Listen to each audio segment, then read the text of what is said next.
Гөбәдия кыстыбый кош теле өстәл сый-нигъмәтләр белән тулы татар халык ашларын 27нче мәктәп укучылары әзерләгән. Илзирә иртән торып эчпишмәк белән бөккән пешергән. Бүген ул камыр ризыгы рецепты белән уртаклаша. Мин бүгенге кичәгә эчпишмәк белән бөккән пешереп килдем. Эчпишмәк эчендә бәрәңге, ит һәм суган, бөккән эчендә бәрәңге генә. Бик тәмле чыкты, авыз итегез.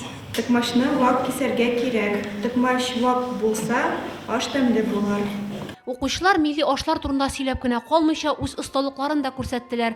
Кызлар камыр басып, җәеп, токмаш кисү буенча көч сынашты. Әлеге бирем очраклы кертелми. Элек-электән киленнәрнең уңганлыгын токмаш кисү тизлегенә, нәзеклегенә карап сыный торган булганнар. Укучыларыбыз орыф-гадәтләрне белеп үссен дигән фикердә оештыручылар. Мин әни белән өйдә токмаш кисәм, авыр түгел. Безнең максатыбыз нинди? Укучыларны телгә, әдәбиятка өйрәтү белән бер рәттән милли традицияләребезне, гореф-гадәтләребезне өйрәтү һәм аларны менә шушы милли рухта тәрбияләү.